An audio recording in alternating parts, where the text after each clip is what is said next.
there, Husky Pups. It's Miss Stuff, and I'm back with more of our read aloud from Charlotte's Web. We are up to Chapter 17, and Chapter 17 is called Uncle. I wonder what this one is going to be about.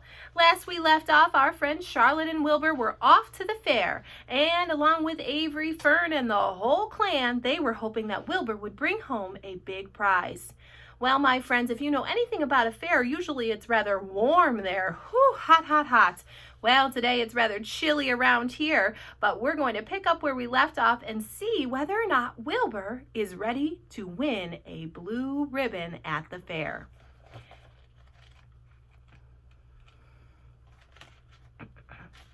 When they pulled into the fairgrounds, they could hear music and see the Ferris wheel turning in the sky.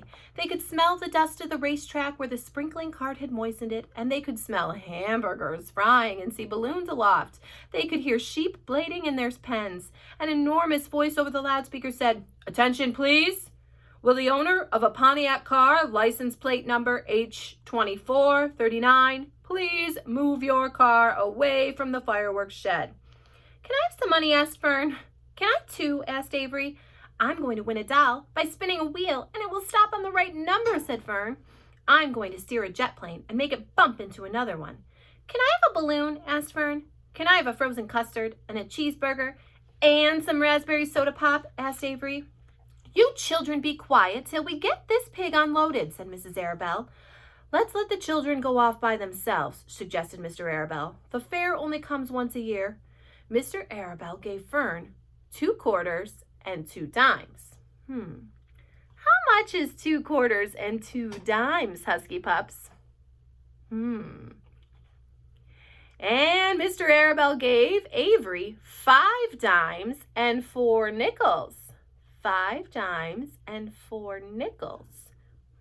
Is that the same amount of money for both kiddos? I wonder if you can figure that out. Remember, the money has to last all day. Now run along. Don't spend it all in the first few minutes. And be back here at the truck at noontime so we can all have lunch together. And don't eat a lot of stuff that's going to make you sick to your stomachs. "Oh, and if you go on those swings," said Mrs. Arabelle, "you hang on tight. You hang on very tight. You hear me? And don't get lost," said Mrs. Zuckerman. "And don't get dirty." "Don't get overheated," said their mother. "Watch out for pickpockets," cautioned their father. "And don't cross the racetrack when the horses are coming," cried Mrs. Zuckerman. The children grabbed each other by the hand and danced off in the direction of the merry-go-round, toward the wonderful music and the wonderful adventure and the wonderful excitement, into the wonderful Midway, where there would be no parents to guard them and guide them, and where they would be happy and free to do as they pleased. Mrs. Arabelle stood quietly and watched them go. Then she sighed, and she blew her nose. "Do you really think it's all right?" she asked. "Well, they got to grow up sometime soon," said Mr. Arabelle, "and a fair is a good place to start, I guess." While Wilbur was being unloaded and taken out of his crate and into his new pig pen, crowds gathered to watch. They stared at the sign, "Zuckerman's Famous Pig." Wilbur stared back and tried to look extra good. He was pleased with his new home. The pen was grassy and it was shaded from the sun by a shed roof. Charlotte, watching her chance, scrambled out of the crate and climbed a post to the underside of the roof. Nobody noticed her. Templeton, not wishing to come out in broad daylight, stayed quietly under the straw at the bottom of the crate.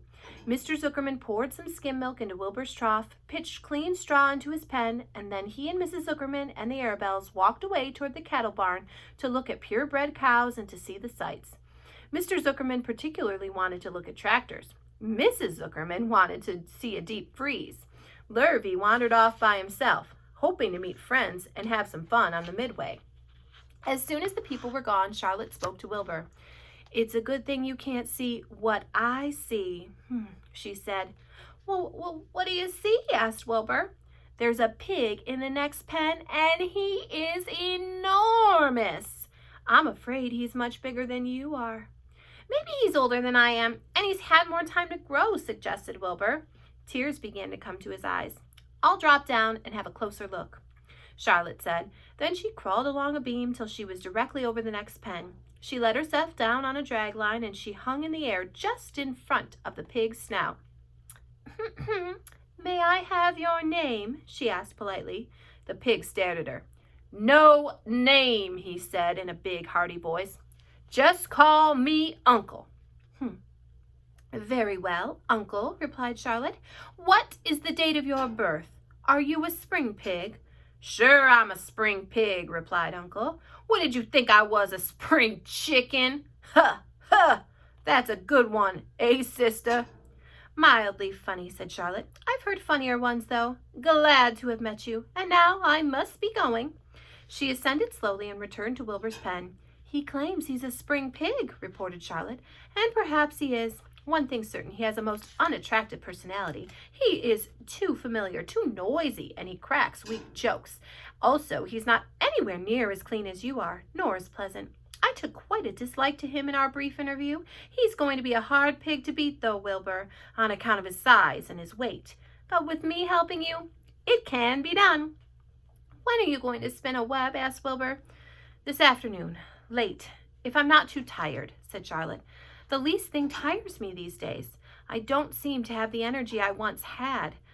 My age, I guess." Wilbur looked at his friend. She looked rather swollen, and she seemed listless. "I'm awfully sorry to hear you're feeling poorly, Charlotte," he said. "Perhaps if you spin a web and catch a couple of flies, you'll feel better." "Perhaps," she said wearily, "but I feel like the end of a long day." Clinging upside down to the ceiling, she settled down for a nap, leaving Wilbur very much worried. All morning, people wandered past Wilbur's pen. Dozens and dozens of strangers stopped to stare at him and to admire his silky white coat, his curly tail, his kind and radiant expression. Then they would move on to the next pen where the bigger pig lay. Wilbur heard several people make favorable remarks about Uncle's great size.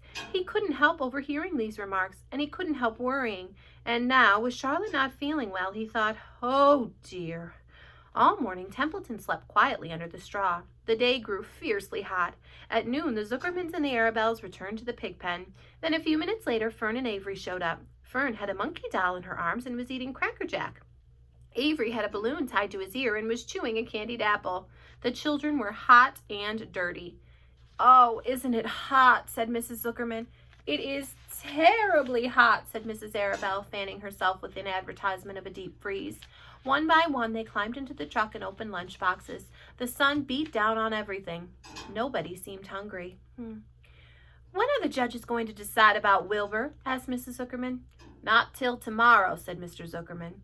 Lurvy appeared, carrying an Indian blanket that he had won. "That's just what we need," said Avery. "A blanket." "Of course it is," replied Lurvy, and he spread the blanket across the sideboards of the truck so that it was like a little tent. The children sat in the shade under the blanket and felt much better. After lunch, they stretched out and fell asleep. All right, my friends, we're going to pick up again, and we'll read more of Charlotte's Web soon.